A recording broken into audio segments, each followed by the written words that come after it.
अच्छा, आपने जो मिलिट ट्रैक्टर का मेरा सवाल था वो इसलिए था कि अगर फॉर एग्जांपल किसी ने ट्रेडिंग के लिए वो शेयर ले लिया और वो थोड़ा सा नीचे आ गया तो कंपनी तो फंडामेंटली अच्छी है, जैसे हम अक्सर बात करते हैं कि घोड़ा है, यानी फंडामेंटली स्ट्रांग कंपनी, मजबूत कंपनी है, तो वो होल्ड कर सकता जैसे आज एसएससी में लगा है बड़े दिनों बाद 5 करोड़ का वॉल्यूम हुआ उसके अंदर, तो वो आपको बोर्ड मीटिंग भी आ गई, एक वॉल्यूम भी जनरेट हो गया, एक अलर्ट कैंडल भी आ गई, तो वहां पर आप ट्राई कर सकते हैं। है। तो गैल और जीएनआई को आप किस तरह देखते हैं? ये अब आपको लगता है कि ये ऑटो में ये शाइन कर जाएंगे? देखो ऑटो का तो साल है ये, ऑटो पार्ट्स का, ऑटो का, इसमें तो कोई शक की बात नहीं है कि जो इनकी सेल्स होंगी और जो प्रोडक्ट लॉन्च होंगे, अभी हेवल 7 लॉन्च होने वाली है, तो साथियों भी इसमें नजर रखनी पड़ेगी। लेकिन अगर आप सॉलिड आइटम पे जाएंगे तो वाटर रिफाइनरी, पाकिस्तान रिफाइनरी होगा, तो इन्वेस्ट करना चाहिए। जरूरत है हमारे, चाहे वो सर्कुलर डेट के मसले हों, चाहे पावर्स के मसले हों, चाहे रिफाइनरीज के मसले हों।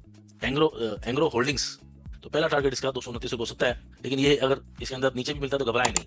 हाँ, फिर सिस्टम्स लिमिटेड है, अच्छा ये अपना एक बना रहा है लेवल 550 का, 557 का, और इसकी प्रोजेक्शन भी अच्छे हैं, 800 साढ़े 800 रुपए रखे हैं, तो ये मुझे लगता है कि ये एक अच्छा पिक हो सकता है।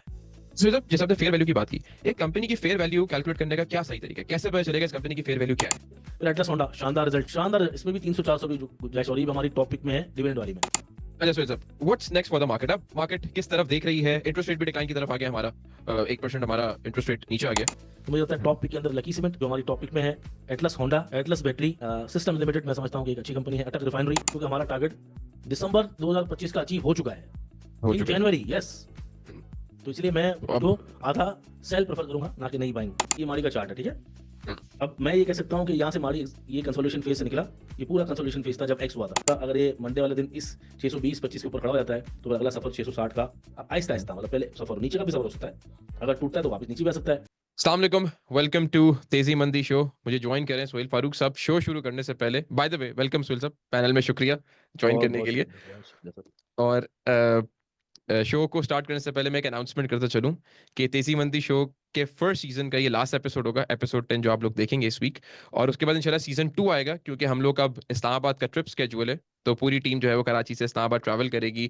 और आप लोग हमें इस्लामाबाद में देखेंगे, मीटअप्स भी होंगे, सेमिनार्स भी होंगे।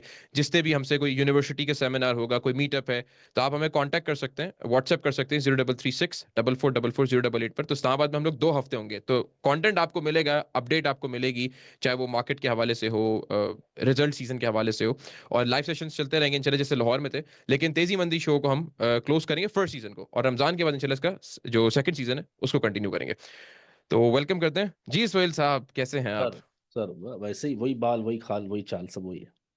और मार्केट भी वही है, या मार्केट में कुछ मार्केट बदलाव आया है, कुछ तब्दीली? की हुई है, जहाँ तो थी। क्यों है वहीं की वहीं? सर, कहीं बढ़ क्यों नहीं रही, कहीं जा क्यों नहीं रही? कुछ डिटरमिन क्यों नहीं कर पा रही कि किधर जाना है मार्केट ने? इट्स अ प्रोसेस ना यार, इट्स अ प्रोसेस, एक बड़ी लंबी रैली माशाल्लाह, और एक इतना बड़ा 1.5 साल, 2 पौने 2 साल का बुल रन, और अभी भी बुलिश में ही है, मतलब मार्केट तो अभी बुल रन के अंदर ही है ना, उसके अंदर वो, ये तो सबको पता होना चाहिए। जब हम तेजी मंदी के फर्स्ट शो से ही कह रहे हैं कि ये साइडवेज मार्केट को हो जाना चाहिए, उस टाइम भी जब हम बात कर रहे थे तो आपको एक पुराना क्लिप होगा शायद, अर्ली स्टेजेस का, तो वो मैंने कहा था 1,16,000 जा सकती है।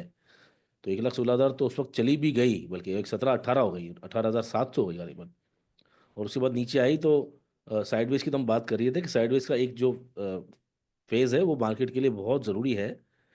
डिस्ट्रीब्यूशन फेज़ भी होता है, जिसको कह सकते हैं, कभी डिस्ट्रीब्यूशन हो रही है या फिर प्रॉफिट टेकिंग है, या मार्केट बहुत ओवर हीटेड हो गई है, कूल डाउन होना ज़रूरी है। और ये साइडवेज का अमल पहले भी आ चुका है, अभी रिसेंटली 3 महीने पहले हमने देखा था, और उससे पहले भी देखा था, मतलब कि जब से ये बुल रन स्टार्ट हुआ है फ्रॉम द 38,000, हमने कोई चौथा साइडवेज एरिया देख रहे हैं, जो मैं आपको इंशाल्लाह आज ज़रूर दिखाऊंगा, मुझे याद दिलाइएगा, ताकि, क्योंकि लास्ट एपिसोड है, अगर लंबा भी हो जाए तो मसला नहीं, एक एक सवाल का जवाब, जो जो परसेप्शन है या लोगों के दिमाग में जो सवाल होंगे, आप उनके सवाल करें, तो ये मुझसे ज़रूर पूछेगा, तो मैं पूरा आपको थोड़ा चार्ट पे ले जाके साइडवेज का दिखाऊंगा कि कब से कब तक साइडवेज रही और बुल रन कहाँ से शुरू हुआ, ठीक है। बिल्कुल तो ठीक है। अच्छा साइडवेज सोहेल रहती है, साहब, साइडवेज होना अच्छी बात।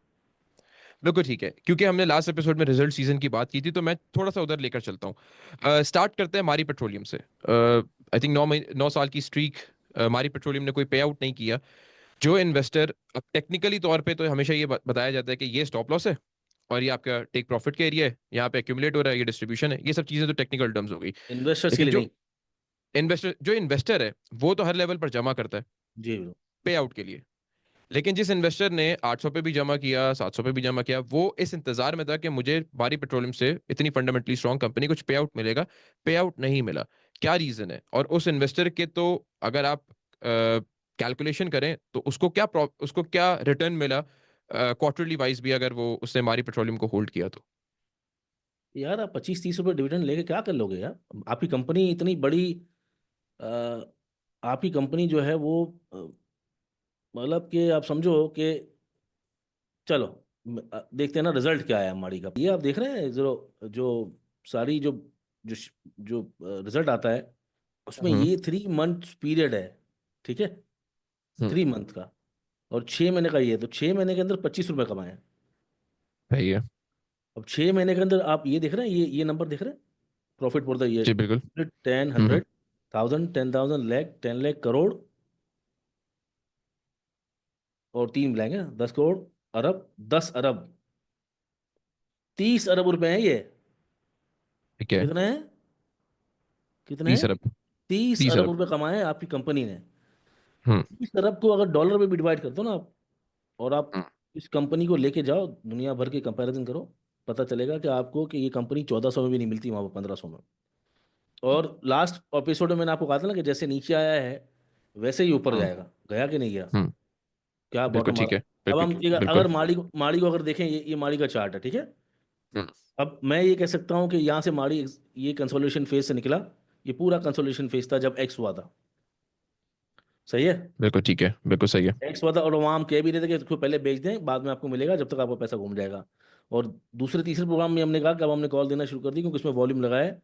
ये याद है, इस जगह पे वॉल्यूम लगा था, मैंने आपको कहा था इसी जगह पे देखिएगा पीछे जाके, इस जगह मैंने आपको कहा था वॉल्यूम लगा, अब हमने कॉल देना शुरू कर दी है। एक आध बिल्कुल। बीच बीच में जो करेक्शन वरेक्शन आई थी, छोटा सा डिप आई थी, उस पर थोड़ा नीचे आया था, लेकिन उसने अपना ये वाला लेवल नहीं तोड़ा था। ये जो 425 तो चार सौ ठीक है। बीस वाला है, हम्म। 430 का मेरे ख्याल से गालिबन लो मारा था, देखें ये मुझे याद है क्योंकि मैंने कॉल्स दी हुई थी ना। उसके बाद फिर हमने इसके अंदर राइड करते रहे 600 पे अलबत्ता हम उतर गए थे। 600 के बाद हम कॉल नहीं दे सके क्योंकि इतनी स्पीड से वो बढ़ रहा था। अब हम ये कह सकते हैं, ये जो चैनल नज़र आ रहा है ये बहुत ज़्यादा एकदम स्टीप इंक्लाइन है, ये बहुत ज़्यादा बढ़ गया, शायद एग्जेजरेशन है, ज़्यादा बढ़ गया, या ओवरबॉट हो गया।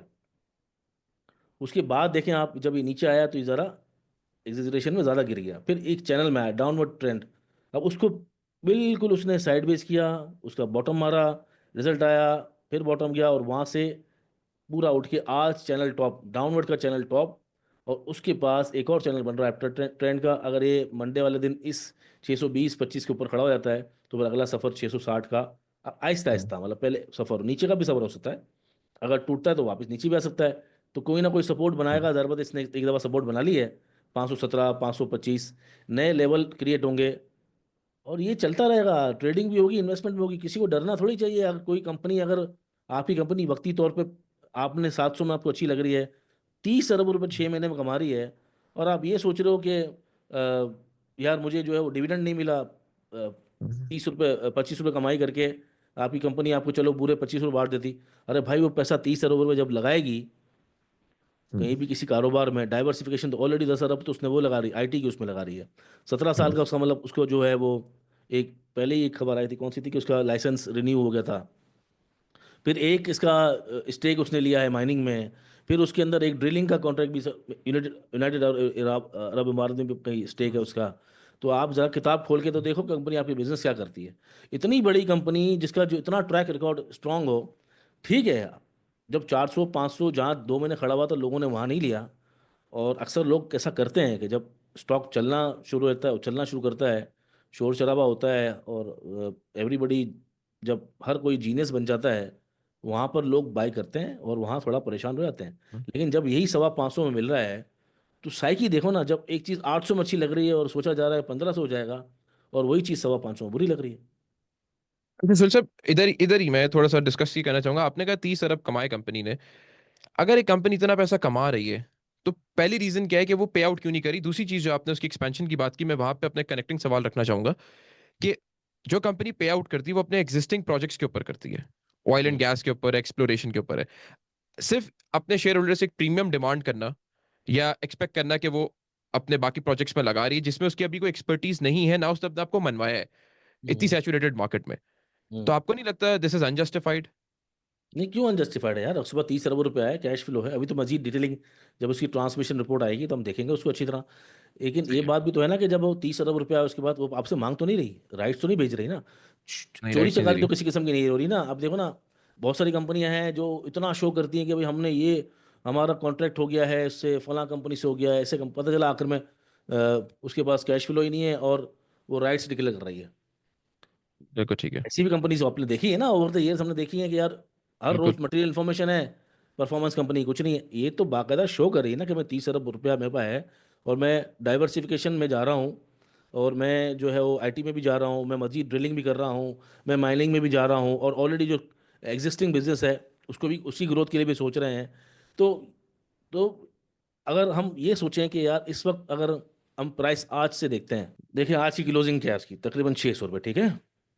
अब 600 रुपये को हम 9 से मल्टीप्लाई करेंगे ना, ठीक है। करेंगे कि नहीं करेंगे? क्योंकि बिल्कुल। वो उसने 800% बोनस दिया था ना। तो इस वक्त भी उसकी प्राइस 5,400 रुपये है, जो एक साल पहले 2800, जब उसका अनाउंसमेंट आया था ना तो 2700 रुपये रेट था। आज डबल है ऑलरेडी। तो लोग अगर कैलकुलेट नहीं करेंगे और बाइंग करेंगे और बगैर किसी प्लान के करेंगे, तो उसमें तो किसी का भी कसूर नहीं दुनिया में। जब, अगर आप ये सोच के, पहले आप ये बोल रहे हैं कि हम 800 में इसलिए ले रहे हैं कि हम लॉन्ग टर्म के लिए ऐसी कंपनी लेना चाहते हैं कि हमें 20 साल 25 साल के लिए, और जब भी आएंगे और जब भी शेयर नीचे भी आएगा तो हम जमा करेंगे। जो ही नीचे आया तो पूरा रेवड़ सामने आ जाता है कि यार ये गिर क्यों रहा है। हम्म। जब ये टॉप पे था, 900 का हाई इसने मारा है, उसको अगर हम 9 से मल्टीप्लाई करेंगे तो 8,100 रुपये रेट बनता है। आप अंदाज़ा करो वहाँ पर कौन नहीं बेचेगा दुनिया में। 2500 वाली चीज़ 9,000 में कोई नहीं बेचेगा। आपको क्या लगता है कि लोग बेवकूफ़ हैं जो, जिन्होंने 2500 में लिया हुआ है? आप लेट चढ़े हो, लेट रहे हो, ना आप बेच रहे हो, ना आपकी कोई स्ट्रैटेजी है कि देखो ट्रेडिंग की तो सिंपल स्ट्रैटेजी है दुनिया में। इस वक्त यूट्यूब पे कितना बंदा बैठा हुआ है, आप किसी को भी ले लो जो ये बात करता हो कि ट्रेडिंग करनी है, तो ट्रेडिंग में बगैर किसी का, आपने सुना है किसी को, कोई ऐसा आदमी करता हो कि जो स्टॉप लॉस की बात ना करता हो, जो रिस्क मैनेजमेंट की बात ना करता हो, जो एग्जिट स्ट्रेटेजी की बात ना करता हो? सारे बात करते थे। अगर अगर ट्रेडिंग करनी है, बहुत ज़्यादा उछल रहा था, आपका स्टॉप लॉस होना चाहिए था कोई भी, जहाँ पे आपने एंट्री मारी है। लेकिन अगर आप इन्वेस्टमेंट करते हैं तो करी थी आपने, तो आपकी एक स्ट्रेटजी होनी चाहिए थी कि पहले आप ले लेते, अगर गिरता तो और लेते, 10% गिरता या 20% गिरता और लेते। और सेम यहाँ पर 550 500 में पैनिक में मिल रहा था, आपको थोड़ा लेना चाहिए। इवन मैंने तो बाकायदा अपने ग्रुप में लिख के भी कहा था कि 600 से लेकर 560 तक जमा करें, वो और नीचे आ गया।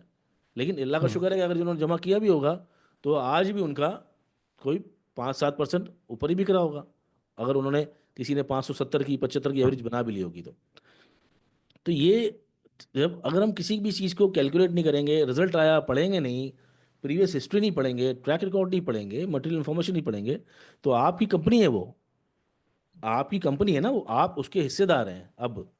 और हिस्सेदार है उस कंपनी से, निकलता नहीं है कि उस कंपनी का स्टॉक मार्केट में प्राइस कम है या ज़्यादा है उससे निकल गया, नहीं, वो रहता है वहाँ पर। उसके बिजनेस में इन्वॉल्व होता है। कि बिजनेस में इन्वॉल्व होता है, पल पल की खबर रखता है, और उसके बाद वो दोबारा उसकी प्राइस, जो फेयर वैल्यू है उसका तयन करता है, उस पर फिर जमा करता है, फिर ऊपर आती है, अगर आता है भाई 10-15% ऊपर आया, मैंने नीचे लिया हुआ तो बेच दिया, नहीं आया अभी तक रेट, आपके पास पैसे नहीं है, कोई बात नहीं, आराम से बैठो। तो जब जैसे आपने फेयर वैल्यू की बात की, एक कंपनी की फेयर वैल्यू कैलकुलेट करने का क्या सही तरीका है? कैसे पता चलेगा इस कंपनी की फेयर वैल्यू क्या है? यार ये यहाँ तो, ये तो बहुत सारे जो ब्रोकरेज हाउस है वो भी फेयर वैल्यू देते हैं। लेकिन जो investing.com है उस पर भी फेयर वैल्यू निकलती है। जो उनका जो प्रोफेशनल डैशबोर्ड है, वो जो पेड है उधर निकल आती है, वो ओवर वैल्यूड अंडर वैल्यूड बताते हैं। उसके अलावा एक और है सिंपली वॉल स्ट्रीट, वहाँ पर हम्म। भी फेयर वैल्यू आ जाती है। और वैसे भी आप नॉर्मल कैलकुलेट भी कर सकते हो कि अगर 26 रुपये अर्निंग है, थोड़ी सी अर्निंग इस दफ़ा कम हुई है, वो ट्रांसमिशन रिपोर्ट में पता चलेगा। लेकिन अगर हम ऑन एन एवरेज भी बात करते हैं कि पिछली अर्निंग को मिला लें, और उससे भी मल्टीपल कर लें कि 60 रुपये अगर अर्निंग आती है पूरे साल की, हम्म। चलें 55 रुपये आती है, चलें 55-60 रुपये की अर्निंग आती है, और 10 के मल्टीपल से करें तो 600 बनता है। लेकिन एक ऐसी कंपनी ये है जो 15 के मल्टीपल पे चली भी जाए तो कोई मसला नहीं। क्या फौजी फूड की जो अर्निंग है, जिसकी हम बात करते हैं कि रेवेन्यू ग्रोथ है, 26 पैसे हम्म। अर्निंग है, कितने के मल्टीपल में मिल रहा है? 50 के मल्टीपल पे। तो कैसे मिल रहा है? उसका तो अगर यही फॉर्मूला अगर उस पर अपनाएं तो 2 रुपये 60 पैसे रेट होना चाहिए। तो ये जो जो मंतक है ना हम्म। कि नहीं मार्केट का फेयर वैल्यू 7, जो प्राइस अर्निंग मल्टीपल है वो 7 का मल्टीपल है। वो भाई वो किस पे अप्लाई हो रहा है, किस पे नहीं हो रहा? आपका जिस पे दिल चाह उसको महंगा बोल दिया, और जिसका दिल चाह सस्ता बोल दिया। ओजीडीसी जो है वो 4 के मल्टीपल पे है, 3 के मल्टीपल पे है। आप किसी भी स्टॉक को उठाएं, वो जहाँ खड़ा हुआ है इस वक्त, उसकी फेयर वैल्यू में तो सब आएगा ना, बुक वैल्यू भी आएगी, एंटरप्राइज वैल्यू भी आएगी, डिविडेंड पे आउट हिस्ट्री क्या है, हर चीज़ को देखना पड़ेगा। उसका गुडविल वैल्यू क्या है, उसकी कॉम्पिटिटिव एज कितना है उसको, कैश फ्लो, सबसे बड़ी बात कैश फ्लो देखेंगे आप। तो बहुत सारी चीज़ें देखेंगे। मैं तो समझता हूँ अभी भी 1,000 रुपये का शेयर है। मैं तो समझता हूँ अभी भी आप 20 से मल्टीपल करेंगे इसको। क्यों मल्टीपल नहीं करेंगे? इतनी पुरानी कंपनी है, इतना अच्छा ट्रैक रिकॉर्ड है, एक सीधा सीधा कंपनी है। किसी को भी पैसा पार्क करना होगा तो सबसे बोलेगा पहले पहले माड़ी आएगा ऑयल एक्सप्लोरेशन में। बिल्कुल ठीक है। अच्छा सुहेल साहब, क्योंकि रिजल्ट सीजन की बात चली रही है, तो अच्छी कंपनीज की बात कर लेते हैं ना। जैसे एक्साइड आप कहते हैं अच्छी कंपनी है, अटक पेट्रोलियम अच्छी कंपनी है, मारी अच्छी कंपनी है। रेवेन्यूज प्रॉफिट्स डिक्लाइन की तरफ आए, तो अगर अच्छी कंपनीज नीचे की तरफ आएंगी तो इन्वेस्टर तो परेशान तो होगा ना। नहीं नहीं, उसकी देखो हमारे उसका बिजनेस है ना। हमारे हमारे टॉपिक में अभी तक जितने रिजल्ट आए हैं ना, हमने सबको कवर भी किया है। अगर हमारा स्टॉकीफाई क्लिप्स वाला है उसमें सारे रिजल्ट हम बना रहे हैं। जो रिजल्ट आना शुरू हुए हैं, एनआरएल खराब आया है, हमारे किसी पिक पे नहीं है। सही है। बिल्कुल। अटक पेट्रोलियम अच्छा आया है रिजल्ट, हम कह सकते हैं कि एक माकूल रिजल्ट है। अगर उसको हम ठीक है। मल्टीप्लाई करें तो अभी भी 6 के मल्टीपल पे वो मिल रहा है। हम्म। ये सस्ता है, ये ले लो। 6 के मल्टीपल में मिल रहा है, ठीक है। इसके बाद अटक रिफाइनरी 30 रुपये अर्निंग है, 32 रुपये 35 रुपये। अगर उसको सही मल्टीप्लाई है। करेंगे तो वो भी 5 के मल्टीपल में मिल रहा है, 5 6 पे। सही हो गया। माड़ी का रिजल्ट आया है आपके सामने, 25 रुपये अर्निंग है, 50 रुपये, 10 के मल्टीपल 12 के मल्टीपल मिल रहा है। अटक सीमेंट मुझे इस वक्त ध्यान में नहीं आ रहा। लकी कोर इंडस्ट्रीज, शानदार रिजल्ट, अभी भी लगता है कि बिल्कुल सही। 400 500 रुपये सस्ता है मार्केट में। फौजी फूड 23 अरब का रेवेन्यू, रेवेन्यू ग्रोथ ज़बरदस्त है, और टर्न अराउंड है कम्प्लीटली। ये आने वाले वक्तों में बेहतर हो जाएगा। फिर आईएसएल, नेगेटिव रिजल्ट आया है, कम, बहुत कम अर्निंग आई है, लेकिन हम्म। जो हमें पता है कि लार्ज स्केल मैन्युफैक्चरिंग में अभी मसला चल रहा है, उसकी ट्रेजेक्ट्री अभी नेगेटिव है।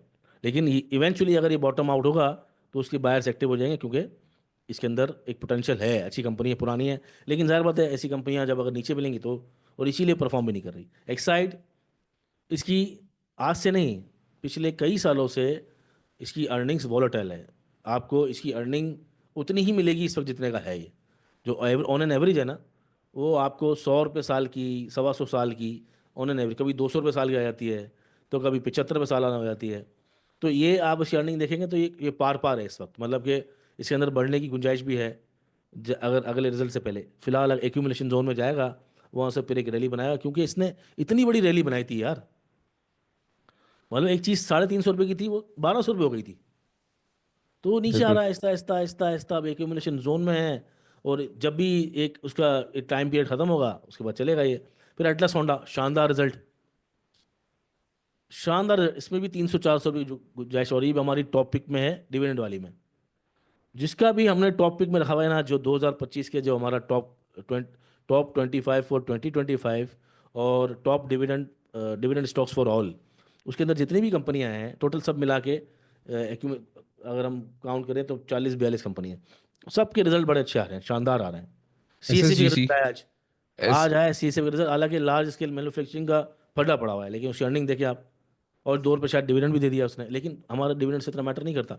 लेकिन अर्निंग आई है 7 रुपये क्वार्टर की, लास्ट 6 महीने की 9 रुपये आई है। चलो आप 6 महीने मिला लो, 9 से 9 18 मिल रहा है, 6 के मल्टीपल पे मिल रहा है ना, 6 के ठीक है। मल्टीपल पे। बिल्कुल मिल रहा तो यही चीज़ करेंगे ना, आप क्या करेंगे? और पूरी गुंजाइश है कि जो साल के आखिर तक ये 1.25 200 200 रुपये हो जाए।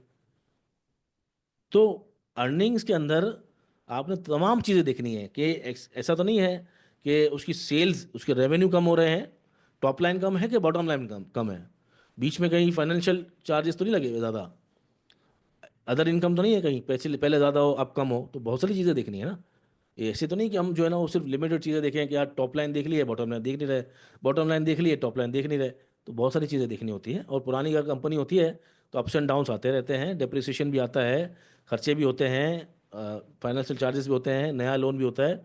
कंपनी एक कीप मूविंग में होती है ना, तो उसकी तमाम चीज़ें आपको देखनी है और उस हिसाब से फैसला करना है, दैट्स इट। सुनील साहब, नए लोग भी हमारे साथ जुड़ते हैं, हमारे शो को देखते हैं, तो ये जो आपने टॉप लाइन और बॉटम लाइन का वर्ड यूज किया है, इसको अगर आप आसान अल्फाजों में बताएं तो ये क्या होता है, टॉप लाइन और बॉटम लाइन? माड़ी की बात कर रहे थे ना हम। हम्म।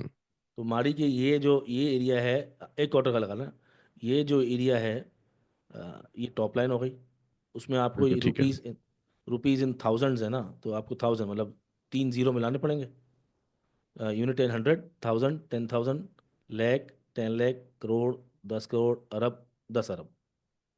तो सही है। 46 अरब रुपए का टॉप लाइन है। सही है।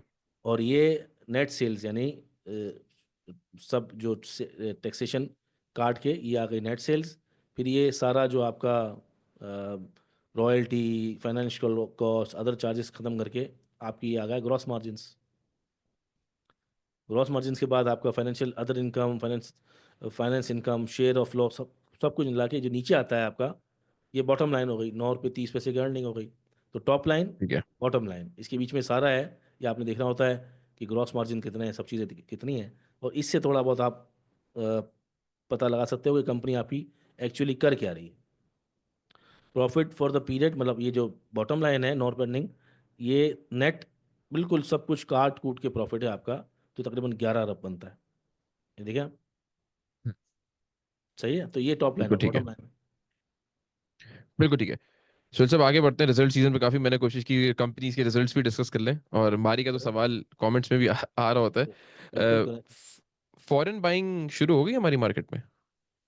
फॉरेन वाली हो गई है, फॉरेन तो नहीं हुई है, फॉरेन फॉरेन हो गई है। मतलब फॉरेन फॉरेन हो गई जब तो? जब कोई चीज़ टेक्निकली लोग देख रहे होते हैं कि या उनको वैसे ही कोई लगता है कि कोई चीज़ अभी कुछ दिनों पहले 1,000 रुपये पे थी, अब आज वो 800 की मिल रही है। ये 100 रुपये की थी, वो 80 की मिल रही है, तो लोग जंप इन करते हैं। और नया पैसा जिस तरह आ रहा है, जिस तरह रोज़ अकाउंट खुल रहा है, तो वो भी बाइंग चल रही है। और फॉरेनर्स भी, कहाँ ऐसा जाता है कि भाई छुट्टियां खत्म हुई हैं तो उसके बाद थोड़ा थोड़ा वो ले रहे हैं ऐसे स्टॉक्स, क्या क्योंकि ले अगर रहे हैं? बैंक्स वगैरह लेते हैं फर्टिलाइजर, वो तो वही स्टॉक्स लेते हैं जो कुछ पक्के पक्के होते हैं। यूबीएल ले लेंगे वो, पावर ले लेंगे शायद, सिस्टम्स ले लेंगे, उनके को गिने चुने नहीं। और एमएससीआई के अंदर जो लिस्ट है पूरी, उसी के अंदर लेते हैं। तो टॉप नॉच बैंक्स हैं, फर्टिलाइजर्स हैं। एंग्रो फर्टिलाइजर हो गया शायद, प्रोबेबली अब दाऊद हरक्यूलिस जो एंग्रो होल्डिंग्स है। ये सीमेंट में कुछ लेते हैं खास चीज़ें, वो लकी सीमेंट हो गया। तो लिमिटेड स्टॉक्स ही हैं उनकी गोरों के तो। सही है। सुनील साहब, गोल्ड जो है ऑल टाइम हाई पर चला गया। हम्म। ये हमारी मार्केट के लिए कितना डैमेजिंग हो सकता है? डैमेजिंग इन अ सेंस, मैं ये उस टर्म में डैमेजिंग नहीं कह रहा, लेकिन कितना पैसा वहां पे आपको मूव होता हुआ नजर आता है या वहां से शिफ्ट होता हुआ नजर आता है? कमोडिटी है तो किस तरह देखते हैं आप इसको? यार मेरे हिसाब से तो 2800 से 2900 का टॉप है फिलहाल। और ये अच्छा, आप 2800 से गोल्ड को भी टेक्निकली देख रहे होते हैं? नहीं देखता तो नहीं हूँ मैं, लेकिन हाँ थोड़ा बहुत कभी कभार देख लेते हैं। और जो एक्सपर्ट्स हैं उनको कभी कभार सुन भी लेते हैं गोल्ड्स के। हम तो ज़्यादातर क्रूड ऑयल को इस तरह, तो क्रूड ऑयल को चार्ज तो सब भी लगता है ना। बिल्कुल ठीक है। टेक्निकल एनालिसिस तो सबके वही है ना। सब गोल्ड नो पे डाउट होता है। बुलिश बुलिश है। तो मुझे लगता है कि वक्ती तौर पे थोड़ा रुक भी सकता है, फॉर द टाइम बिंग एक रेंज बाउंड में आ भी सकता है, या तो नए हाइज बना सकता है। लेकिन वी डोंट नो, ये अगर और मगर पे ही होता है सब। तज्जिया कभी हतमी नहीं होता। सारी कैलकुलेशन आप करते हैं, रीडिंग करते हैं, टेक्निकली देखते हैं, फंडामेंटल्स देखते हैं, खबरें देखते हैं, एक अपना ध्यान बनाते हैं कि यार ये प्रोबेबिलिटीज लग रही है, सब चीज़ों को सामने रखते हुए उसके अंदर आपकी कितनी अच्छी रीडिंग है, कितना अच्छा आपका आउटपुट आता है, उस पर डिपेंड करता है। मैं समझता हूँ कि टॉप है 2850 से 2900 तक का। और उसके बाद ये तो सब एक रेंज बना सकता है जहाँ पर पूरा साल के अंदर, अगर ये टॉप हुआ, तो फिर ये इस रेट से लेकर 2600 तक एक रेंज बना सकता है। तो सब आईएमएफ एक हकीकत है इस मुल्क में, इस मार्केट के लिए भी। लोन सेलिब्रेट तो करते हैं हम लोग, अब लोन भी मिलेगा मार्च में, फिर आईएमएफ के साथ प्रोग्राम स्टार्ट होंगे। एक चीज मैं देख रहा था कि जो पावर टैरिफ्स थे उसको स्लैश कर दिया आईएमएफ ने। गवर्नमेंट कोई पॉलिसी अगर आगे कन्वे करती है, वो आईएमएफ नहीं अप्रूव करती। हर वीक एक बयान आता है फाइनेंस मिनिस्टर साहब का कि आईएमएफ के साथ हम लोग फर्म उसमें एक एग्रीमेंट में चल रहे हैं। हम्म। हर हफ्ते ये बताना कि हम आईएमएफ के साथ फर्मली कनेक्टेड हैं, ये इतना जरूरी क्यों हो गया है? मतलब एक बार आपने बता दिया, और सारी अगर इकोनॉमिक पॉलिसीज उस तरह चल रही हैं जिस तरह हम लोग अक्सर शो में डिस्कस कर रहे होते हैं कि आपके मैक्रोज अच्छे हैं, तो हर वीक एक बयान आना कि फर्म है, और आईएमएफ की तरफ से ये एक बात आनी कि हम चीजें स्लैश करें या नई पॉलिसी लेकर आएं, ये कॉन्फिडेंस में किसको लिया जा रहा है बार बार ये बात कह के? बिजनेस कम्युनिटी को लिया जाता है उसमें। ये एक तरह से प्रेस रिलीज है, या आपका फाइनेंस मिनिस्टर आपके सामने हो, नहीं हो तो कॉन्फिडेंस शटर होगा। ठीक है। कॉन्फिडेंस कॉन्फिडेंस के लिए, मार्केट में कॉन्फिडेंस लाने के लिए जो पॉलिसी बन रहे हैं, बनाई जा रही हैं, जो चलाई जा रही हैं, और इवन जो हो रहा है पीछे बैकडोर पे जिसको बारे में आपको नहीं पता, उसके बारे में हम्म। अपडेट करना बहुत ज़रूरी है।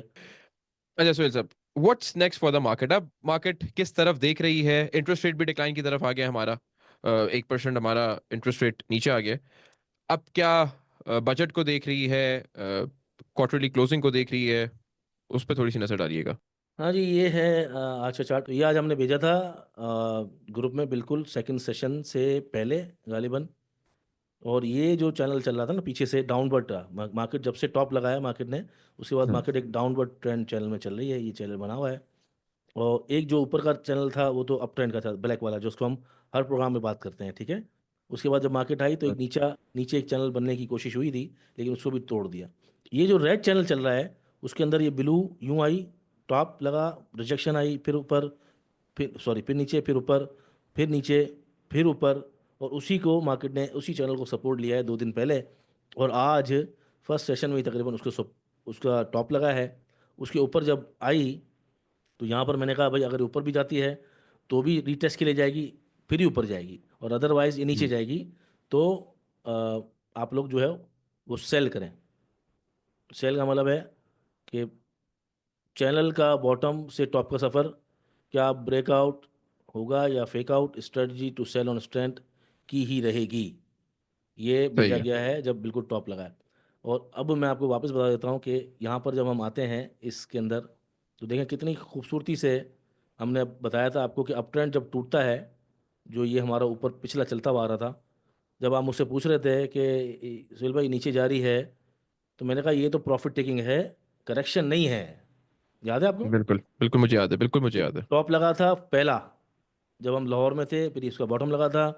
हमने व्हाट्सएप पे बताया, चैनल पे, व्हाट्सएप चैनल पे जनरली पे, कि यहाँ पर कोई ना बेचे। कमाल की बात है, कोई ना बेचे। और ये आप स्क्रीनशॉट लगाइएगा, फर्स्ट टाइम वाले भी और सेकंड टाइम वाले भी, चैनल से लेके। हमने कहा यहाँ नहीं बेचना। अगर आपने यहाँ, हमने कहा था सेलिंग इज एन आर्ट, बिल्कुल और यहाँ पर बिल्कुल नहीं मुझे बेचा याद। लोगों ने। हमने कहा कोई बात नहीं है, अब यहाँ पर ना बेचें, यहाँ बॉटम लग चुका है। उसके बाद मार्केट यहाँ गई, फिर यूँ गई, तंग करती रही। इवेंचुअली ये मार्केट ने जब स्ट्रक्चर तोड़ा, वहाँ करेक्शन शुरू हुई है। हम्म। असल करेक्शन स्ट्रक्चर जब टूटने के बाद शुरू हुई है, वो यहाँ से selling pressure item wise trigger कर गया।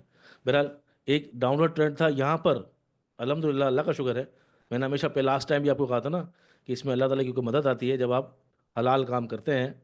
तो लोग शरिया का वैसे तो मजाक उड़ाते हैं, लेकिन बहरहाल, तो ये जो अल्लाह ताला की मदद है कि मैंने, वैसे हम उमूमन लिखते नहीं है, टाइप नहीं करते बहुत ज़्यादा, मैं हमेशा हम्म। ऑडियो मैसेज करता हूँ। लेकिन दोनों वक्त, जब यहाँ बॉटम लगा था जब भी, और यहाँ भी, हमने चैनल पे कहा कि मैं पहले भी बता चुका हूँ आपको, और हम दोबारा आपको बता रहे हैं कि यहाँ आपने नहीं बेचना। हम्म। ये ऑलरेडी बॉटम लग चुका है, यहाँ आपने नहीं बेचना। और अल्लाह का शुक्र है, वहाँ से 3,000 पॉइंट रिकवर हो गई, 10 से 15 20% स्टॉक्स रिकवर हो गए। और यहाँ पर आज हमने प्रॉफिट टेकिंग कॉल भी दी है कि जिन्होंने नीचे लिया हुआ हो वो एटलीस्ट वो बेचें। इस वक्त आप पूछ रहे थे मार्केट के बारे में, तो देखिए मार्केट एक बैंड में है, उसके लिए हमें डे पे जाना पड़ेगा। ये हमारा डे का चैनल है, उसमें हमने कहा था कि मोस्ट प्रोबेबली प्रोबेबिलिटीज़ बहुत सारी हैं। ये देखें, यही मैंने ये हम्म। चैनल पे भी भेजा हुआ है, व्हाट्सएप चैनल पे पब्लिक को। उसी दिन जब मैंने मैसेज किया है पब्लिक को समझाने के लिए कि डरने घबराने की जरूरत नहीं है, 2 प्रोबेबिलिटीज़ होती हैं, हो सकती हैं। या तो ये फ़ौरन नीचे आ जाएगा यहाँ पर 5-7 दिनों में, या तो ये साइडवेज चला जाएगा नीचे डाउन ट्रेंड में, या अप ट्रेंड के अंदर ही स्लो स्लो स्लो खरामा इसी जगह पे चलता रहेगा। आप ये देखें, इसने इसी जगह पे सपोर्ट लेके, और ये इसका बैंड है, एक्चुअल बैंड ये है इसका। ठीक हो गया। इसके सेशन ये है। तो ये साइडवेज में चल रही है। जिस तरह साइडवेज में चलती रहेगी, रिजल्ट के हिसाब से अपने आप को एडजस्ट करेगी।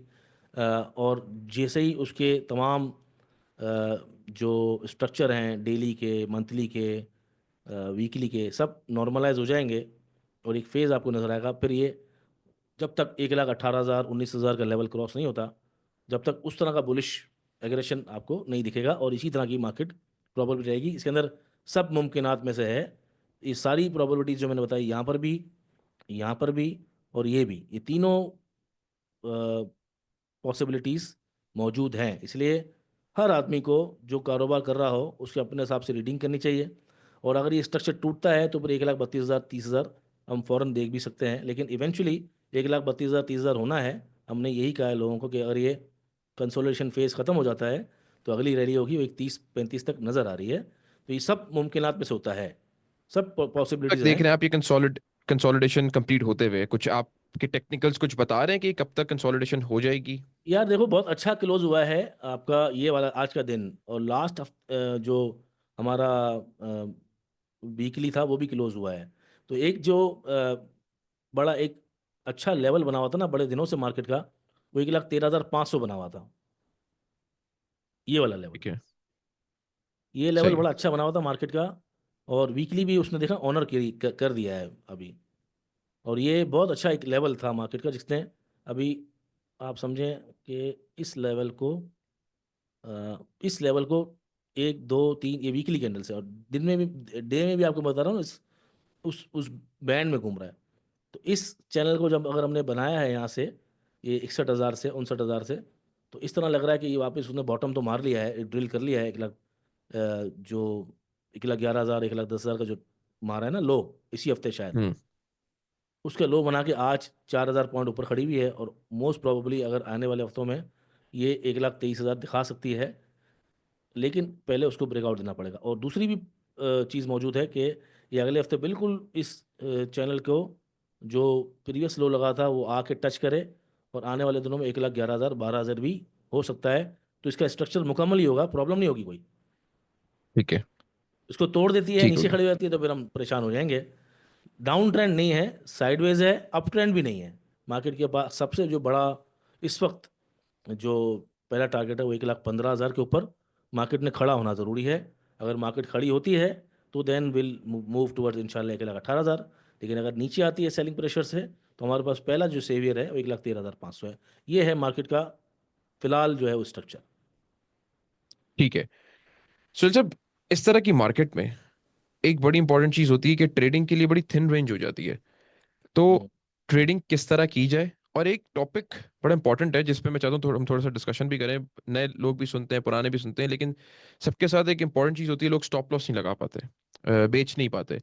आप कितना ही उन्हें कह दें कि ये कोई भी XYZ AB 1 2 3 प्राइस हो सकती है, वो नहीं बेच पाते। क्यों नहीं बेच पाते? ये ट्रेडिंग साइकोलॉजी क्या है? ये मेंटल ब्लॉक क्यों है?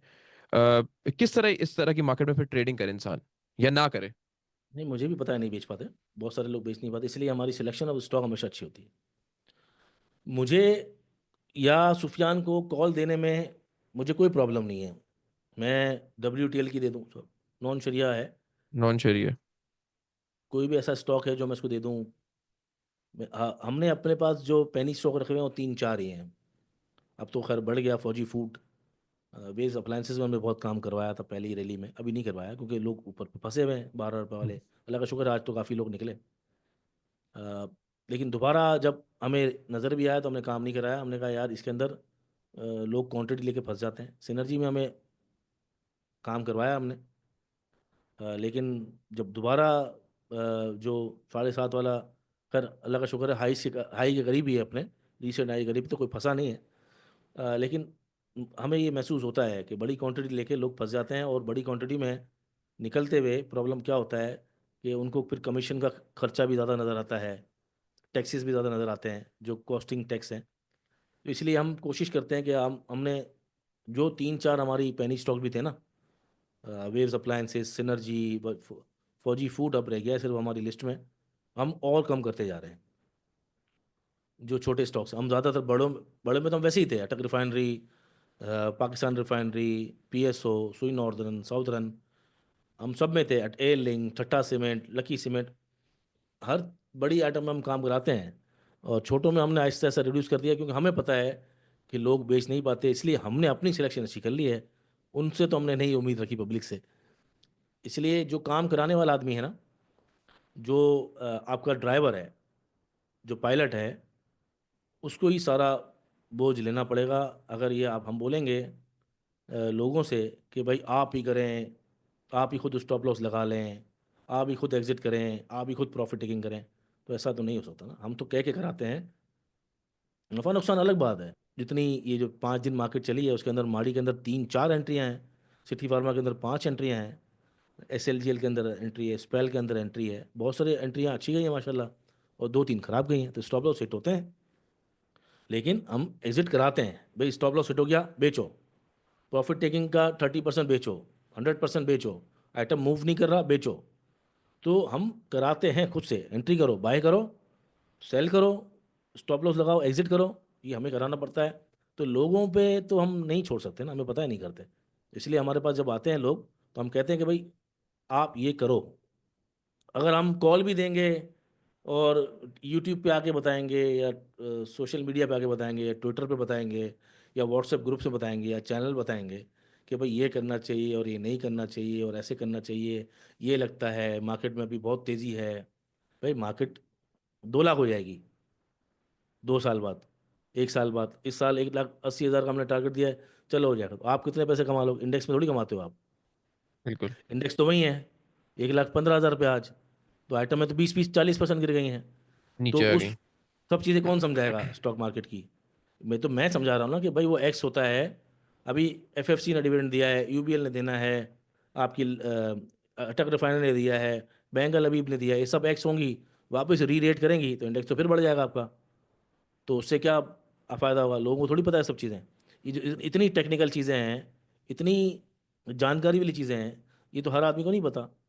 इसलिए लोग नहीं कर पाते, ये फजूल बात है। हाँ, जो हमारे साथ जुड़े हुए नहीं हैं, जो हमारे क्लाइंट्स नहीं हैं या हमारे साथ हमारी सर्विसेज पे नहीं है, उनका मैं कुछ नहीं कर सकता। लेकिन हमारे साथ जो लोग जुड़े हुए हैं, हम उनको एग्ज़िट कराते हैं और ये बताते हैं कि भाई अगर एग्ज़िट नहीं करोगे, और बार बार ये एम्फसाइज भी करते हैं कि अगर आप एग्ज़िट नहीं करोगे तो जो 2005 के रैली के जो रेट हैं और 2016 की जो रैली के रेट हैं, वो अभी तक लोगों के आए ही नहीं हैं। ऑल टाइम हाई जो रेट थे बैंक्स के, ऑटोज़ के, मार्केटिंग के, एक्सप्लोरेशन के, सिर्फ 15 कंपनीज ऐसी हैं जो ऑल टाइम हाई पे चल रही हैं।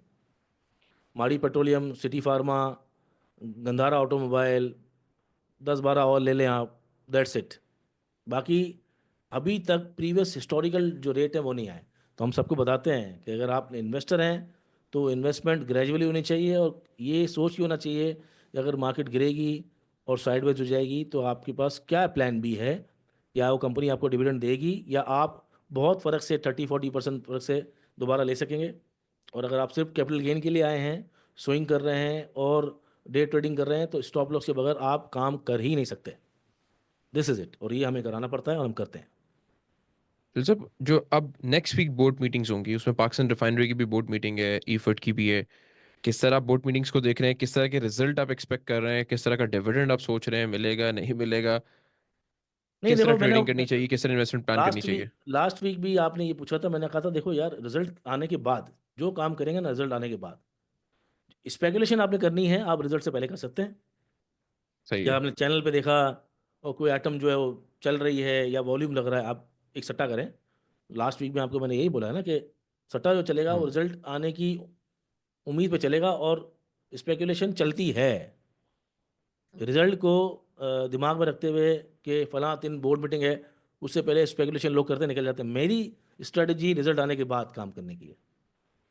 मैं रिजल्ट को देखूंगा अच्छी तरह, 10-15 मिनट लगते हैं हमें, हम रील, अब तो रील भी बना रहे हैं हम लोगों के लिए, जो हमारा स्टॉकीफाई क्लिप्स का अकाउंट है, वहाँ हर रिजल्ट को हम डाल रहे हैं, हर रिजल्ट को, जो KMI ऑल के हैं सारे रिजल्ट तकरीबन कमो बेश 90% डाल रहे हैं। कुछ शुगर कंपनी से, कुछ मुदारबा कंपनी से नहीं डाल रहे हैं, लेकिन तकरीबन सब कंपनी से डाल रहे हैं। और जो ही जो मेन मेन कंपनीज है, अटक रिफाइनरी, अटक पेट्रोलियम, सुई साउदर्न, माड़ी पेट्रोलियम जिसमें हम काम कराते हैं, उनके रिजल्ट देख रहे हैं। CSAP आपको याद है 104 पे, पहले भी 3-4 हफ्ते पहले मैंने आपको बताया था यहीं पे कि ये अच्छा लग रहा है, और हमारी टॉप पिक में भी है, 125 तक, 26 तक गया, और बहुत से लोगों, मैंने बेचा 120 से ऊपर। और आज हमने फिर उसकी कॉल दी है 111-12 पे, रिजल्ट देखने के बाद, कि नहीं यार ये इसके अंदर जान है। तो रिजल्ट आ जाए और उसके बाद उसको तसल्ली से देख लें।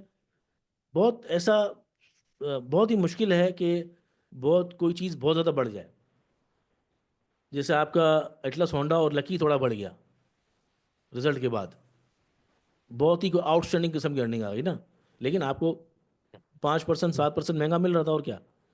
लेकिन अगर रिजल्ट ख़राब आया और आपने लिया हुआ और स्टॉक तो बस 15-20% गिर गया, तो उसकी बारी तो बड़ी लेट आएगी ना।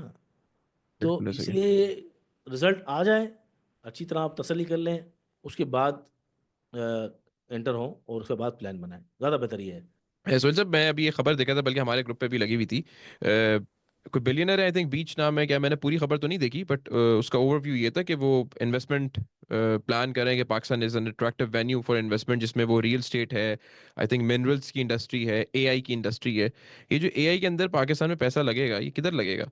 कौन सी एआई पाकिस्तान इस्टेब्लिश कर रहा है या इस्टेब्लिश करेगा इन द फ्यूचर? क्योंकि नज़र तो नहीं आता हमारी टेक्नोलॉजी सेक्टर कोई जिद्दत लेकर आ रही है। आपने एक बात मुझे शो में कही थी कि जो चीज आप ऑब्जर्व करते हैं ना, हम्म। उससे एक रेपुटेशन बिल्ड होती है। हमारे टेक्नोलॉजी सेक्टर्स में वो नजर नहीं आ रहा। देखो, नेट इंटरनेट का जो इशू है ना, वो अ, नहीं, सही मैं हो इंटरनेट के रहा इशू की बात नहीं कर रहा। इंटरनेट के इशू, मैं एआई की बात कर रहा हूँ। एआई है। के अंदर हमारी अगर आप यहाँ कंपनीज पर मेंशन ये अगर जरूर करती हैं। अगर आप यहाँ पर बैठे डीप सीक इस्तेमाल कर रहे हो, तो इसका मतलब एआई तो हाँ, कहीं ना कहीं है ना आपकी ज़िंदगी में। लेकिन अगर पाकिस्तान में तो नहीं है ना, पाकिस्तान की कंपनीज क्या कर एक रही हैं? बात कर रहा हूँ, मैं और आप इंटरव्यू कर रहे हाँ, हैं, आप मुझसे कर रहे हो, तो बिल्कुल एआई तो टेक्नोलॉजी, कम्युनिकेशन और आर्टिफिशियल एग्जिस्ट करती है। इंटेलिजेंस तो एग्जिस्ट करती है ना। और जो बिल्कुल। सिमेट्री ग्रुप है, वो जो सॉफ्टवेयर बनाते हैं या बैक ऑफिस का काम करते हैं, जो ऑर्गेनाइज करते हाँ, हैं सिस्टम के थ्रू हम्म, लोगों के अकाउंट्स वगैरह और पूरा सिस्टम मैनेज करते हैं, उसको हम कह सकते हैं टेक्नोलॉजी कम्युनिकेशन। तो ठीक है। एआई में एप्लीकेशन स्लो है, जाहिर बात है, जब स्लो है ठीक है। और मामला गंदा है और कोई है नहीं, तो तभी दुनिया को नज़र आएगा ना कि भाई एक अंडर डेवलप कंट्री है। वहाँ पर हम आते हैं कि चलो वहाँ पर मौका अच्छा है, कुछ गारंटीज वगैरह हम्म, लेके कि चलो भाई हमें प्रोटेक्शन मिल जाएगी, और हमें आज अगर हम पाँव डाल दें किसी भी इंडस्ट्री में, देखो आप पाकिस्तान जैसे मुल्क में या इंडिया में या ऐसे दुनिया में कहाँ जहाँ भी ऐसे मुल्क हैं जहाँ पर जगह होती है, वहाँ इन्वेस्टर घुसता है। चाइना में भी पहले बिल्कुल आपकी ठीक है। सब्स्टिट्यूट इंडस्ट्रीज चली गई सारी, आईफोन ये वो सैमसंग फलाना, सही है, वियतनाम गई, बिल्कुल। इंडिया गई, बांग्लादेश गई। तो पाकिस्तान में भी आपका फ्रेंचाइज, अगर फूड चेन की बात करो तो मैकडोनल्ड, केएफसी एग्जिस्ट करता है ना। इसी हम्म, तरह आपका अलबैग आ जाएगा थोड़े टाइम बाद, आने वाला है।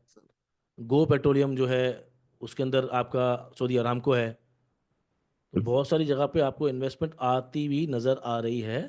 स्लो है पेस, उसकी वजह भी हम जानते हैं कि पॉलिटिकल इशू इतना अच्छा नहीं है जितना प्रेजेंट किया जाता है या जितना प्रिटेंड किया जाता है या प्रिटेंड कराया जाता है। तो वी नो कि ग्राउंड रियलिटीज़ क्या हैं, लेकिन इतना बुरा भी नहीं है। हाँ, जो एक फेयर जो गेम होना चाहिए वो तो नज़र नहीं आ रहा पॉलिटिकल फ्रंट पे, सबको पता है। लेकिन एक ख़राब गेम भी नहीं है कि ऐसा नहीं है कि चीज़ें नहीं चल रही, चीज़ें हम ये कह सकते हैं कि अगर बहुत ज़्यादा राइट डायरेक्शन में नहीं है, तो एटलीस्ट नेगेटिव डायरेक्शन में भी नहीं है। क्योंकि हम किसी ना किसी के अंडर हैं, अमेरिका के अंडर हैं, यूनाइटेड नेशन के अंडर हैं, आईएमएफ के अंडर हैं, वर्ल्ड, हमें कोई ना कोई चला रहा होता है, तो इसलिए हमें सीधा चलना पड़ता है, वरना हम ऐसे हैं नहीं कि सीधे चलें। तो इस वक्त ज़रूरत ईजाद की माँ है कि हमें इन्वेस्टमेंट चाहिए है, और हमें सेफ्टी भी करनी है, लॉ एंड ऑर्डर को बेहतर करना है, और हमें पॉजिटिव इसलिए रहना चाहिए कि बहुत ज़्यादा डेवलप कंट्री नहीं है, यहाँ बहुत कंपटीशन नहीं है। जो भी इंडस्ट्री लगाने आएगा बाहर से, उसको एक बड़ा मार्जिन मिलेगा और बहुत मिलेगा, फ़ायदा ग्रोथ होगा। की जगह ज्यादा है। ग्रोथ की जगह यहाँ ज़्यादा है, पैसा बनाने की जगह बिल्कुल ज़्यादा ठीक है। बिल्कुल ठीक है। सो सब अट्रैक्टिव सेक्टर्स और कुछ कंपनीज बता दें, क्योंकि अब हम लोग वीकली तो कवर नहीं कर सकेंगे। तो वो कंपनीज जो in the longer run for 6 months और दिसंबर के एंड तक एक अच्छा गेन हमें दे जाएं, टेक्निकली हो, फंडामेंटली हो। जैसे मारी की हमने बात की थी, तो मारी अभी कुछ लोगों ने 800 पे भी रखा, उनके हाथ में रह गया, तो आपने कहा परेशानी की बात नहीं है। अगर आप इतनी अच्छी कंपनी, इतनी अच्छी अर्निंग के अंदर है, तो भी मसला नहीं है। तो इस तरह की जो कंपनीज हैं, वो जरा डिस्कस करें, ताकि हम शो से अगर थोड़ा सा देर एब्सेंट भी रहें, तो वो कंपनीज लोगों के हाथ में हो कि यार, ऑल दो कि आपने टॉप 25 और 2025 बनाई हुए, बट फिर भी। देखो, जो जिसके रिजल्ट्स आ गए हैं ना, जिनके रिजल्ट्स, उस पर ध्यान देना चाहिए। मुझे लगता है कि लोग ये सोचते हैं कि नहीं यार, अगर हम लकी 100 शेयर लेंगे तो हमें पैसा कैसे बचेगा। ज़्यादा सेफ रहेगा पैसा और बचेगा भी, और उसके अंदर ट्रेडिंग करना भी आसान होगी कि आपको हमेशा 50-55 रुपए की चाल मिलती रहेगी। 100 लें, फिर 200 लें, फिर 300 लें। लेकिन जब लोग पेनी स्टॉक्स लेते हैं ना, और पेनी स्टॉक्स का कल्चर क्या है पता है, जितने डीलर होते हैं ना, जितने ब्रोकर होते हैं, उनका सारा फायदा जो है ना वो पेनी स्टॉक्स के अंदर है। वो तो गिद्ध गिद्ध की तरह बैठे हुए हैं ना। तो इधर मेरा एक हालांकि सवाल है सुल साहब आपसे, हम्म, सॉरी फॉर द इंटरप्शन, आप आपका भी ताल्लुक ब्रोकरेज से, तो आप पेनी स्टॉक्स में क्यों नहीं काम कराते? ये मुझे मतलब, जैसे आपने कहा ना ब्रोकर्स काम कराते, तो नहीं तो मैं आपकी कराता था। क्यों वो रगबत मैं नहीं है अब? मैं वो मैं रख कराता था, मैं बिल्कुल कराता था, लेकिन पेनी में नहीं कराता था बहुत ज़्यादा। मैं बहुत कम सही पेनी है। में कराता था, मैं फ्यूचर और लेवरेज में कराता था।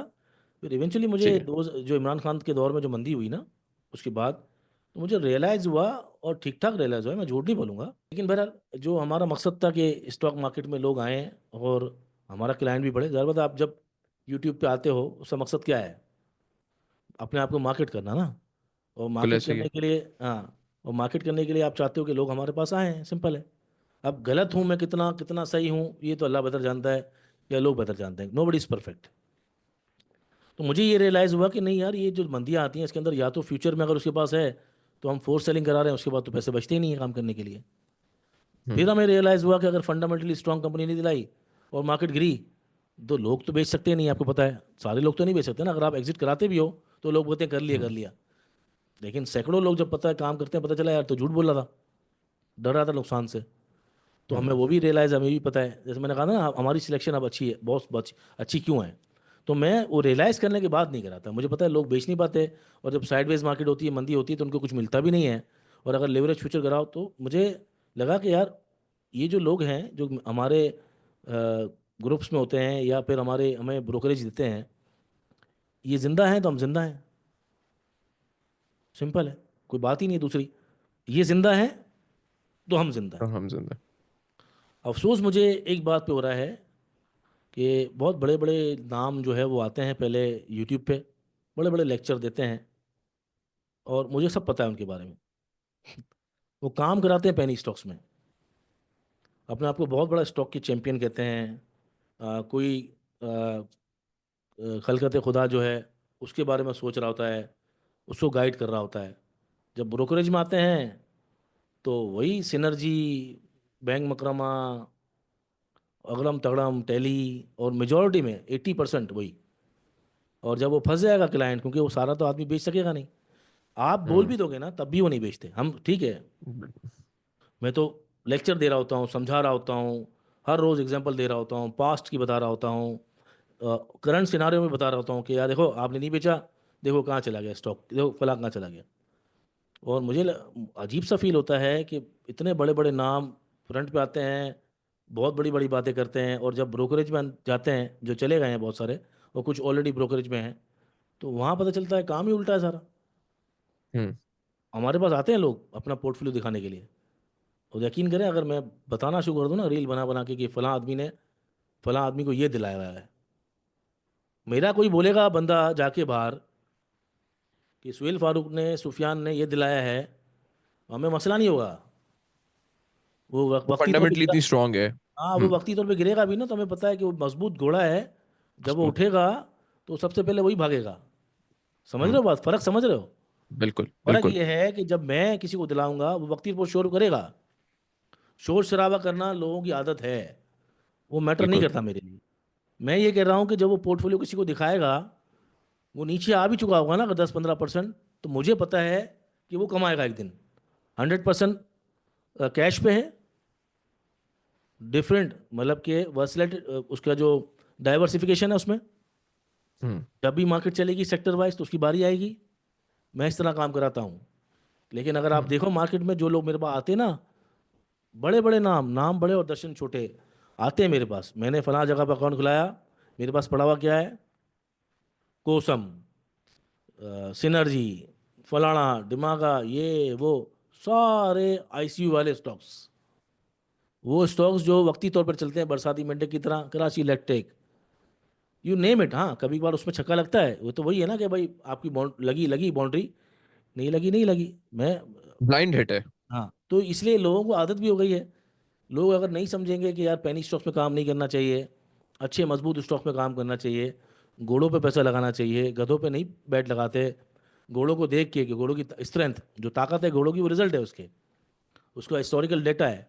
तो मुझे लगता है कि अगर लोग नहीं सीखे और उनको लगता है कि मेरा पैसा कंपाउंडिंग का मतलब नहीं समझे, वेल्थ ग्रोथ का मतलब नहीं समझे तो वो ऐसी मार्केटों में क्या किसी भी मार्केट में मार ही खाते रहेंगे, क्योंकि मार्केट में चाहे 4 लाख हो जाए उनका स्टॉक नहीं चलेगा।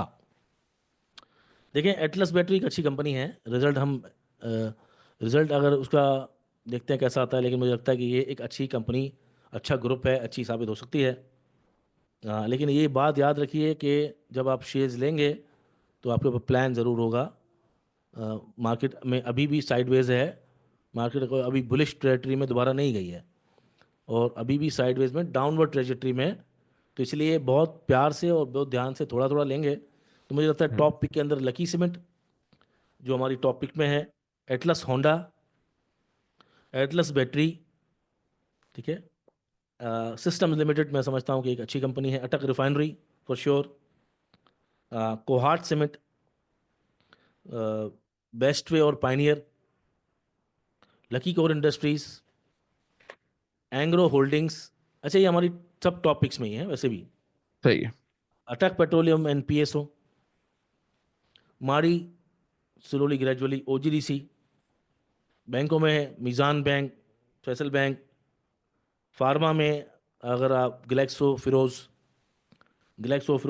सिटी फार्मा में है 2025 टॉप 25 और 25 के लिए मैंने सिटी फार्मा बताया, उसका टारगेट आज ही आ गया है। आ जाएगा। मैं कहने का था वो अचीव हो गया। वो दिसंबर तो दिसंबर का टारगेट ट्वेंटी अभी आ चुका है। 20 दिसंबर 2025 का टारगेट जनवरी 31 को अचीव। और मैंने उसमें lucky lucky Core industries, Atlas Honda, तमाम चीज़ें गई, उनकी परफॉर्मेंस देख लें आप। बहरहाल, तो सिटी फार्मा क्योंकि थोड़ा आप सा मुझे लग टारगेट रहा है, रिवाइज करेंगे बाय द वे? नहीं, आई थिंक जब कोई चीज़ 1 साल के अंदर 100% प्रॉफिट मिल जाए तो वो लेके निकल लेना चाहिए। एटलीस्ट 50% बेच सही दें है। तो आपकी बिल्कुल वो ठीक है। फ्री हो जाएगा, और वो बिल भले पड़ा रहे। सही है। बिल्कुल ठीक है। 50-60 में लिया था ना भाई, बिल्कुल सही है। 50-60 में लिया था, तो 50-60 में अगर 100 में बिक रहा है, बेचो, आधा फारिग करो, हम्म। तो आपका तो फ्री हो कॉस्ट जाएगा फ्री ना होगी, बाकी। बिल्कुल ऐसे ही है, और बिल्कुल फ्री उसके होगी। बाद अगर वही 75 में दोबारा मिल जाए, खुदा ना खास्ता मिल जाए, तो 75 में दोबारा थोड़ा सा ले लें। और अगर यही जाता रहता है ऊपर तो जाने दो, छोड़ दो। फिर तो आपका इनिशियल इन्वेस्टमेंट तो बाहर आ जाएगी, आपके सिर्फ प्रॉफिट ही होगा। भाई, तेज घोड़ों में, ताकतवर घोड़ों में यही फायदा है ना, फ्री हो गया ना वो तो, डॉक्टर हम्म, साहब का फ्री फार्मूला आ गया ना बिल्कुल। वो तो। बिल्कुल। फिर एबट जो है उसका रिजल्ट भी अच्छा है, मेरे ख्याल आ चुका है, नहीं आ चुका, वो डिविडेंड भी देता रहता है। और हेलियून, मतलब फार्मा में मैं ज़्यादा जाऊंगा, एजीपी। सही है। फार्मा को फिलहाल नहीं, हो सकता है ऊपर जाए, और उसके लेवल देखूंगा मैं, सस्टेन होता है, रिजल्ट मैं देखूंगा, ऑलरेडी बहुत बढ़ चुका है। तो फिलहाल सिटी फार्मा नहीं, क्योंकि हमारा टारगेट दिसंबर 2025 का अचीव हो चुका है, हो इन चुका है। जनवरी, यस। हम्म, तो इसलिए मैं तो अब उसको आधा सेल प्रेफर करूंगा, ना कि नई बाइंग। अच्छा, बिल्कुल सही निषाद है। मिल और इंटरलूप टेक्सटाइल्स में होगा, एग्रो फर्टिलाइजर्स। अच्छा, फूड्स में मेरे पास हैं नेशनल फूड और फौजी फूड। सही ये है। मैं ये मेरी टॉपिक्स हैं तमाम, बेस्ट ऑफ द बेस्ट हैं। मैं शायद ही कोई ऐसी होगी जो कमज़ोर होगी, इंशाल्लाह। ये तमाम पिक्स हैं, क्योंकि इसलिए बता रहे हैं कि लोग नोट कर लें। अच्छा, इन्वेस्टमेंट होती है पता किस तरह है? फ़र्ज़ करें 30-35 आइटम है, ठीक है, सेक्टर आप कुछ रिड्यूस कर लें, 20 कर लें, इसको 25 कर लें। ठीक है। और जहाँ सेक्टर में जैसे ज़्यादा पाइनियर है, वेस्ट वे है, लकी है, तो ठट्टा है, हार्ट तो है आप तो उसमें से दो ले ली। दो डालें, लकी डाल लें और हम्म, ठट्टा डाल लें सपोज। बिल्कुल। बिल्कुल सही है। अब आपने 25 कर ली, 20 कर ली, अब आपके पास 2 लाख रुपए पड़े हुए हैं, जिसको कहते हैं ना smart investment plan, systematically SIP. S I SIP, P. SIP। उसमें आप 20 कंपनियों के 2 लाख रुपए अगर आपके पास आए, तो आप 20 कंपनियों 10,000 के शेयर ले लें। अब ये मत देखें कि वो 25 आते हैं कि 50 आते हैं, 10,000 उसी वक्त डिवाइड करें करंट प्राइस से, अपने ब्रोकर को बोलें या खुद ले लें। 10,000, 20 स्टॉक ले लिया आपने, फिर 2 लाख रुपए आए, तो फिर आपने 20 स्टॉक ले लिए, फिर स्टॉक 10, अब आप जमा कर रहे हो शेयर्स को, कभी कोई नीचे मिल रहा होगा तो कभी कोई ऊपर मिल रहा होगा। अब आपने कोई भी प्लान बनाना है, हर 15 दिन बाद लगाते हैं, क्वार्टरली लगाते हैं, मंथली डाल रहे होते हैं पैसा, और इवेंचुअली वो आपकी इतनी बड़ी, एक वक्त में आके कभी डिविडेंड बोनस आ रहे होंगे, कभी कोई आइटम ऊपर जा रही होगी, कभी कभी किसी कंपनी के शायद राइट्स भी आए हैं अपने आप को रेस, कैपिटल रेस करने के लिए, लेकिन वो तमाम मजबूत कंपनियां हैं जो आपको पे आउट भी देंगी, कुछ नहीं देगी तो कोई मर्जर चल रहे होंगे। इतना सुकून मिलेगा, आदमी रोज की एक्टिविटी में भी जाएगा। हाँ, कंपनी थोड़ी महंगी है, आप ये कह सकते हैं, लेकिन स्ट्रांग है, स्टेब्लिश्ड कंपनीज है।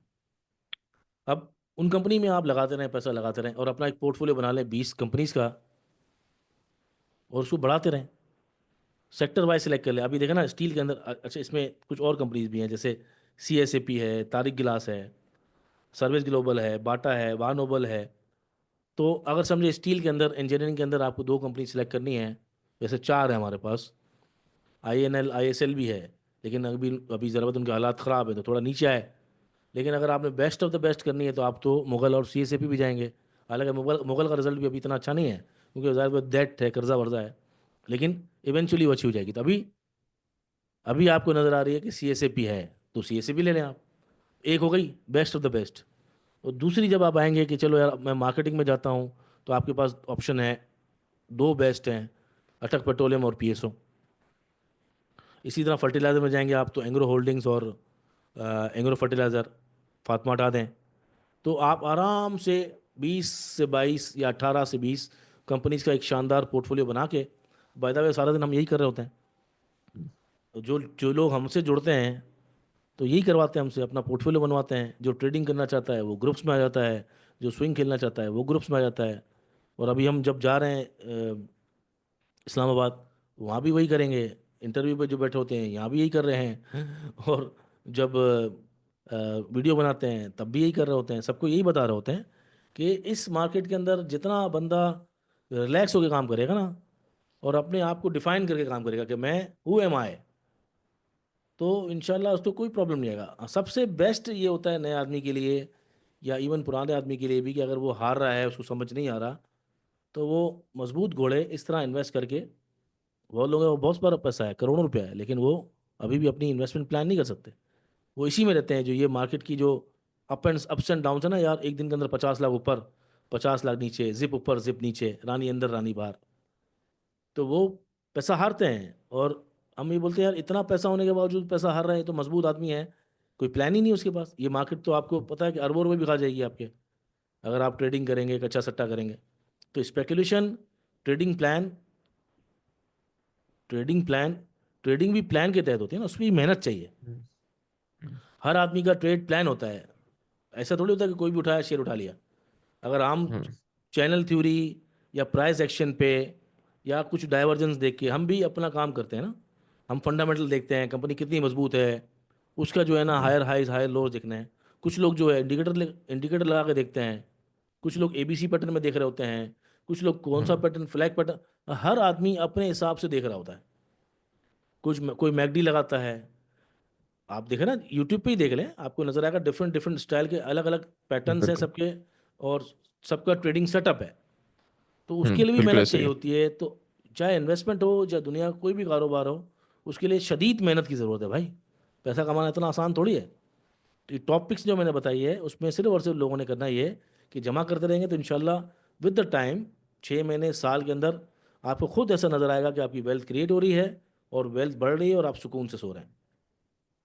तो जब इसमें मेरा एक छोटा सा सवाल है कि जैसे आपने बताया कि इन्वेस्टमेंट का तरीकेकार क्या होगा, तो ये तो हमें समझ आ गया कि अगर किसी बंदे का 2 लाख रुपए है, उसे किस तरह डिवाइड करना है। सवाल ये है कि जैसे फॉर एग्जांपल मैं एक मिसाल लेता हूँ कि इसमें आपने टेक्सटाइल अभी ऐड नहीं किया। अब मान लें कि किया टेक्सटाइल सेक्टर किया चल नहीं रहा। किया मैंने निशात मिल और इंटरलूप किया है। मेरी ठीक टॉपिक्स में तीन तीन ही स्टॉक होते हैं, मैंने किया है। ठीक है। चले मिसाल लेते हैं कि फॉर एग्जांपल स्टील नहीं चल रहा है या टेक्सटाइल नहीं चल रहा है, एक एग्जांपल के तौर पे लेके चल रहा हूँ, हम्म। और इन्वेस्टर ये सोचता है कि मैंने जो रिस्क इसमें डिवाइड करना है और ये मुझे उतना रिटर्न नहीं देगा, but on the other and उसके ऑपोजिट फार्मास्यूटिकल मुझे ज्यादा रिटर्न दे देगा, तो मैं वो जो 2 लाख 1 लाख 50 हजार कोई भी है स्टील में या टेक्सटाइल में पार्क करने से बेहतर है वो पैसा भी मैं शिफ्ट कर देता हूँ फार्मास्यूटिकल में। तो ये भी एक स्ट्रेटेजी हो सकती है बेहतर या नहीं? तो बाबा शुरू तो करे ना वो, पहला ठीक है। मरला तो करे ना, तो उसके बाद तो सीख तो जाए। शुरू ही ठीक नहीं है। करता प्या ना वो। मैं अभी हम्म, अपना दोस्त का, मेरा स्कूल फ्रेंड, उससे सोशल मीडिया से मुझे मिला, उसने बोला सुहेल, मैं, मेरा नाम ये है, और मैं कहा, मैं आई नो यू। बोला मेरा पोर्टफोलियो सही करना। उसके पोर्टफोलियो में 41 स्क्रिप्ट थे, और कितने पैसों का पोर्टफोलियो था, क्या क्या वर्थ थी पोर्टफोलियो की? 83-84 लाख रुपए का था गालिबन, और उसके अंदर मेजर पोर्शन ऑयल, जो 50 लाख था वो सिर्फ ऑयल में फंसा हुआ था। माड़ी, ओजीडीसी, पीपीएल, पीएसओ, और बाकी किसी का कोई सर पैर ही नहीं। ना कोई बजट है, किसी के 1,000 शेयर हैं तो किसी के 500 है तो किसी के 25,000 शेयर हैं। उसका मैंने 15 करा के सबको बराबर कराया, 15 करवा के सबको बराबर, 4 दिन लगे। आज 2 कम कराए, और मैं 41 देखे तो मैं भी चकरा गया था। मैंने कहा भाई, पहले तो सेक्टर वाइज मैंने उसको एक रिड्यूस कराई, एक के अंदर डलवाया, 15 कराई आखिर में, और उससे मैंने बोला अब इन्हीं 15 को आप उनके बजट के हिसाब से बढ़ाओ। अभी माड़ी में आपका लगा हुआ है 30 लाख रुपया, 21 लाख, 3,000, 21 लाख रुपया। तो आप बाकी सबको आहिस्ता सा पहले 21 लाख पे तो लेकर आओ, हम्म। एटलीस्ट आधा तो करो। तो कोई किसी में 21,000 पे लगा हुआ है, तो कोई सर पैर दिन शुरू तो करो भाई। शुरू करेगा तो फिर डिस्ट्रीब्यूशन नहीं, समझ जाएगा, बिल्कुल। या जो एडवाइजर होंगे बताएंगे नहीं सर ये इंडस्ट्री इस वक्त नहीं चल रही, आप 20, आप जो सही। 20 ले रहे हैं उसमें से फलां फलां ये 10 आइटम ले लें, 20-20 हज़ार की ले लें, क्योंकि ये जो इंडस्ट्री है या ये सेक्टर है वो अभी ग्रो कर रहा है, और जो इस सेक्टर की हालत ज़रा पतली है केमिकल की। हम्म। शुरू तो करें ना, वो तो शुरू। हम्म।